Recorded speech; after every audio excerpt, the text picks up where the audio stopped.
आसाराम बापू व उनके बेटे के केस में मुख्य गवाह महेंद्र चावला को पानीपत पुलिस ने एक अन्य ब्लैकमेलिंग केस में जो है गिरफ्तार कर लिया है। और ऐसे में आपको बता दें कि सनोली थाना क्षेत्र के अंतर्गत एक सरपंच जिससे जो है महेंद्र चावला का कुछ लेना देना था, यानी कि जमीन को लेकर जो है कुछ बातचीत चल रही थी उन दोनों के बीच, जिसके बाद आपको बता दें कि महेंद्र चावला के द्वारा उस सरपंच से 70 लाख रुपए की डिमांड की जाती है। और डिमांड देने के बाद, यानी कि उस सरपंच से पैसे हड़प लेने के बाद महेंद्र चावला दोबारा से उस सरपंच से 80 लाख रुपए की जो है डिमांड करता है, जिसके बाद आपको बता दें कि उसने कंप्लेंट दी, जिसके बाद पानीपत की पुलिस ने महेंद्र चावला को गिरफ्तार कर लिया। और उसी को गिरफ्तार नहीं किया, उसके भाई भतीजे व उसकी मां के खिलाफ भी जो है अन्य धाराओं में केस दर्ज कर दिया गया है। और अगर महेंद्र चावला की बात करें तो जो आसाराम है और उनके बेटे को जब पकड़ा गया था तो जो मेन गवाह था वही था महेंद्र चावला, जिसकी गवाही पर उन दोनों को जो है पकड़ा गया था।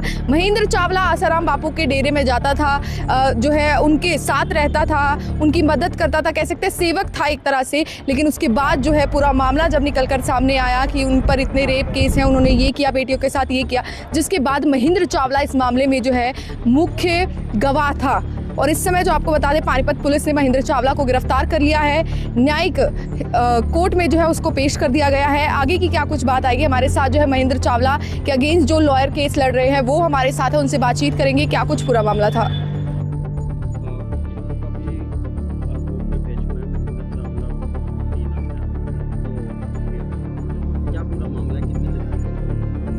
ऐसा है, ये इनके 3 जनों के खिलाफ एफआईआर रजिस्टर हुई थी और पुलिस ने इनका 10 दिन का पुलिस रिमांड मांगा था।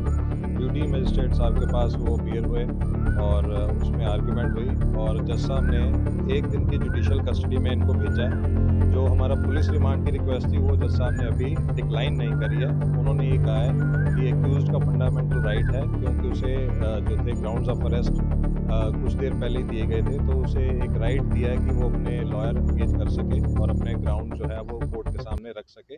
इसीलिए उसे 1 दिन की, इन तीनों एक्यूज को 1 दिन की जुडिशियल कस्टडी में भेजा है। और कल हमारी जो पुलिस रिमांड की एप्लीकेशन है वो जो एरिया मजिस्ट्रेट साहब हैं उनके पास दोबारा जो आर्ग्यूमेंट होगी और वो डिसाइड करेंगे कि इनका पुलिस रिमांड देना चाहिए या नहीं देना चाहिए। आरोप क्या है? इन पे आरोप ये हैं कि जो महेंद्र चावला एक्यूज है, इन्होंने ये कई केसेस में इन्वॉल्व हैं और ये क्या करते हैं, फ्रिवलस लिटिगेशन करके लोगों की आरटीआई लगा के, जो पब्लिक ऑफिशियल्स हैं उनकी आरटीआई लगा के उनसे पैसे ब्लैकमेल करते हैं। सिमिलरली इस केस में भी इन्होंने क्या करा कि 3-4 केसेस अपने ख़त्म करवाने के लिए जो कुछ मौजूद आदमी थे, इनके पड़ोसी थे, गांव के थे, उनसे इन्होंने कहा कि हमारे केसेस ख़त्म करवा दीजिए और हमारा बहुत पैसा लग चुका है, हम इतनी एज हो चुकी है और ये हम सारी चीज़ें ख़त्म करना चाहते हैं। तो इन्होंने पंचायत पे भी प्रेशर बनाया कि हमारी ज़मीन छुड़वा के एक उसका रेजोल्यूशन पास करें। उस एवज में इन्होंने 70 लाख रुपए जो है कंप्लेनेंट से डिमांड मांगे, जो कंप्लेनेंट ने इनको दिए और उसकी सीसीटीवी भी और जो फ़ोन की रिकॉर्डिंग्स है वो सारी फाइल पे हैं, जो पुलिस ने कलेक्ट कर ली हैं। तो उसके बाद इन्होंने फिर भी जो थे वो केसेस उन्होंने जो बैकआउट करके और उसके बाद फिर इन्होंने ब्लैकमेल करना शुरू कर दिया कि 80 लाख रुपए की और डिमांड करी। तो ये एलिगेशंस हैं, इन 3 जनों को अरेस्ट किया गया। उससे एक एक्यूज से कुछ 1,15,000 रुपये की रिकवरी भी की है पुलिस ने और बाकियों से जो बाकी रिमेनिंग अमाउंट है 70 लाख रुपए में से, उसकी रिकवरी अभी करनी बाकी है। वो इन्होंने अपनी एक्यूज ने डिस्क्लोजर में बताया है कि हमने अलग अलग जगह जैसे देहरादून और कई 3-4 जगह हमने वो पैसे जो है वो रखे हुए हैं और हम रिकवर करा सकते हैं। तो उसी रिगार्डिंग जो पुलिस रिमांड जो उसकी है वो कल से एरिया मजिस्ट्रेट साहब के पास कल फिर आर्ग्यू होगी। एक्यूज्ड कौन-कौन है और इनका क्या आपस में रिलेशन है? एक्यूज्ड जो हैं, एक महेंद्र चावला है, एक उसका ब्रदर देवेंद्र चावला है और थर्ड एक्यूज जो है वो देवेंद्र चावला का लड़का है राम। ये 3 एक्यूज इस टाइम अरेस्ट हुए हैं इस केस में। बाकी और के भी नाम हैं, इनकी महेंद्र चावला की मदर का भी उसमें नाम है और अन्य का भी नाम है।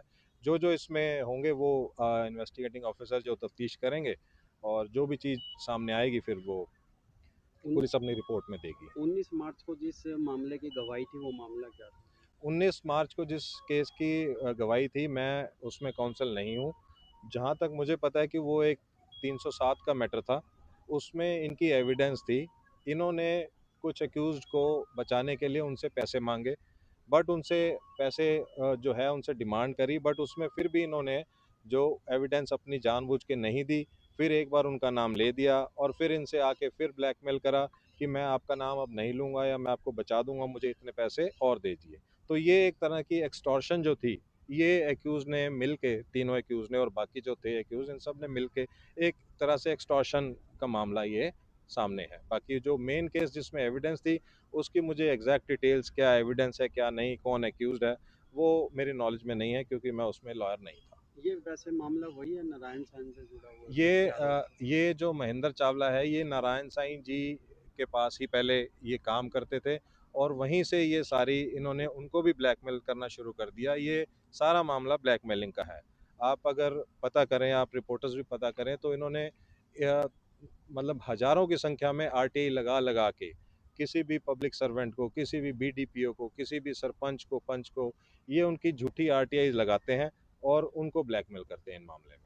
परिचय दे दीजिए मेरा जी। मैं Pushpendra Singh advocate, district court Panipat में मैं प्रैक्टिस करता हूं और मैं कंप्लेनेंट की तरफ से आज इसमें अपीयर हुआ था।